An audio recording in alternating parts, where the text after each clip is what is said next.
Welcome to today's Explainer. We're diving straight into one of the biggest, most mind-bending mysteries out there. How do we actually make sense of this giant universe we're floating around in? Today, we're unpacking a really fascinating piece of philosophy called the seventh word, or yedinci söz in its original Turkish. This isn't just a text that asks big, abstract questions, it actually hands us a very specific metaphorical framework to answer them. So whether you're a hardcore philosopher or honestly just someone who occasionally looks up at the night sky and thinks, what is all this? You're going to find this incredibly compelling. We're going to see exactly how this text argues that our core beliefs are literally keys that unlock reality. So picture this for a second. You're standing outside on a crisp, pitch-dark night, just staring up at a massive canopy of stars. It's that classic universal human moment, right? And I bet in that exact moment, your brain is just racing. You're thinking about the crazy scale of the universe, life, death, your secret fears, and your biggest hopes. Well, our source text kicks things off right here, right at this intersection of total awe and existential dread. It asks a beautifully simple question: what is the meaning of all this? Because at our core, we're all constantly trying to decode the reality around us. But, and here's the kicker, the text proposes that without a specific lens to look through, this massive search for meaning can just totally overwhelm us. The author gives us a pretty stark alternative to think about. If we decide to view the universe as just ownerless, with zero overarching purpose, our whole perception shifts. Without a purposeful framework, the cosmos isn't just physically empty. It turns into this massive, intimidating, and totally silent void. It's just chaos. Imagine it like this. You're wandering around inside this gigantically complex machine, but you have absolutely no idea who built it, what it's supposed to do, or why you're even stuck inside it.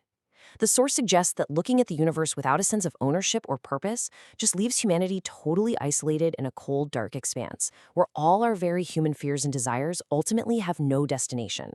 Now, to tackle that exact existential dread, the author introduces the core concept we're breaking down today, the seventh word. And this isn't just some casual observation, it's a highly structured philosophical framework. The text uses this brilliant, deliberate metaphor here. It describes the universe itself as a locked door. To our naked eye, or to a mind without a specific framework, everything looks closed off, chaotic, and completely meaningless. But think about it. A lock, by definition, is designed to be opened. You just need the right tool. The seventh word is presented as exactly that tool. It's this metaphorical master key meant to unlock the hidden, deeper mechanics of the universe, shifting it from a place of intimidating silence into a place overflowing with profound meaning. Okay, so what is this master key actually made of? According to the text, which comes from the Risale-i Nur collection, it's forged from two very distinct parts: faith in Allah, or God, and faith in the afterlife. The author argues that these two foundational beliefs are absolutely essential to unlocking the universe's deepest mysteries. And what's interesting here is that they aren't treated as just abstract religious concepts. In this framework, they're practical, cognitive tools.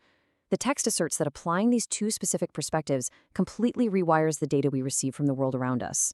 Let's actually break down exactly how the author applies these keys to everyday things, starting with the first one.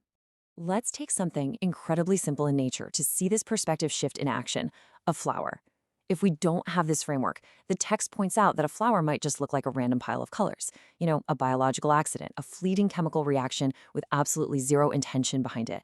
But apply that first key, faith in a creator, and the flower is totally recontextualized. It becomes meaningful art. It's not random anymore. It's described as being built with wisdom and mercy.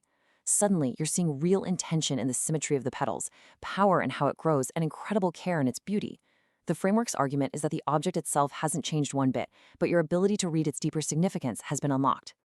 Now, let's see how this builds when we turn that lens inward, to the human condition itself. In a purely mechanical, ownerless universe, the human heart is literally just a biological center. It's a pump pushing blood through veins, so we survive, right?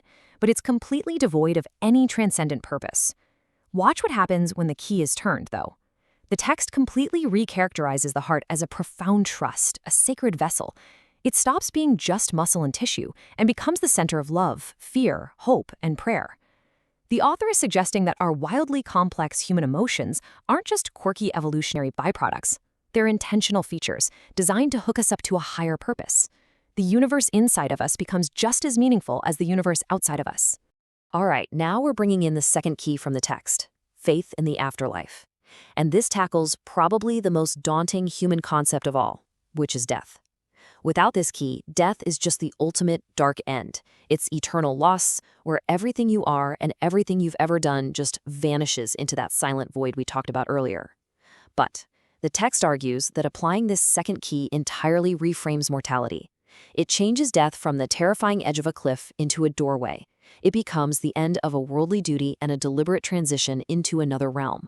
And that actually brings us to a really fascinating paradox presented by the author, which is summed up perfectly right here.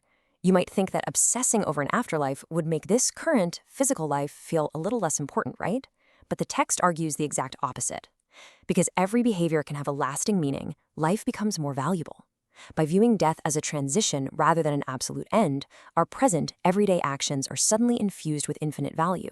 If nothing is truly lost, then every single act of kindness, every moment of patience, and every bit of positive effort echoes into eternity. The framework suggests that this second key doesn't diminish our current reality at all. It elevates it, giving incredible weight and massive purpose to the here and now. Now, let's hit pause for a second, because the source material drops in a very crucial nuance here. This doesn't mean everything is suddenly going to be easy. The text is surprisingly realistic about the human experience. It makes it crystal clear that possessing these two keys, this overarching framework of faith, does not magically erase human struggle. A person looking at the world through this lens will still face hardships. They'll still experience deep sadness, and they will absolutely still grapple with complex, difficult thoughts. The framework isn't presented as some magical shield against the realities of pain. Instead, it's a way to contextualize that pain. It means that even in your darkest moments, the suffering isn't seen as random or meaningless cruelty from a chaotic universe. So when we synthesize all of this, we get to the absolute core message of the seventh word, and it's a complete paradigm shift. The universe transforms from an ownerless, dark, locked-up chaos into this beautifully readable book that operates with immense wisdom. Every single leaf, every star in the sky, every human interaction, and yes, even every hardship becomes a sentence or a chapter in this book. Those two keys we discussed allow the individual to actually read the language this book is written in. The chaos is replaced with order, and that terrifying silence is replaced with a profound, communicative narrative. What I really love about this source text is that it doesn't just leave you hanging with abstract philosophy. It demands practical, immediate action. It actually offers a daily mindfulness exercise that you can literally do right now. The text encourages us to break away from our routine. Step 1, look really carefully at just one single entity today. It could be a tree outside your window, the crazy expanse of the sky, a bird on a fence, or just the intricate details of a human face. Step 2, pause and actively ask yourself, what wisdom and mercy does this remind me of? It's an open invitation to actively practice using this framework, to consciously try and read a single word in that cosmic book we just talked about. As we wrap up this explainer, let's bring it all back to that central metaphor. The text insists that the universe will always appear at times like a massively locked, imposing door. The information, the beauty, the real meaning, it's all just sitting right there on the other side. The framework of the seventh word suggests that the keys are available to unlock it, shifting our view from cold chaos to intentional wisdom. But at the end of the day, the choice of how to approach that door ultimately lies with the observer. So I'm going to leave you with a final provocative thought directly inspired by our source material to chew on. Which key are you looking at the world with today? Thanks so much for joining me on this deep dive, and I'll catch you in the next one.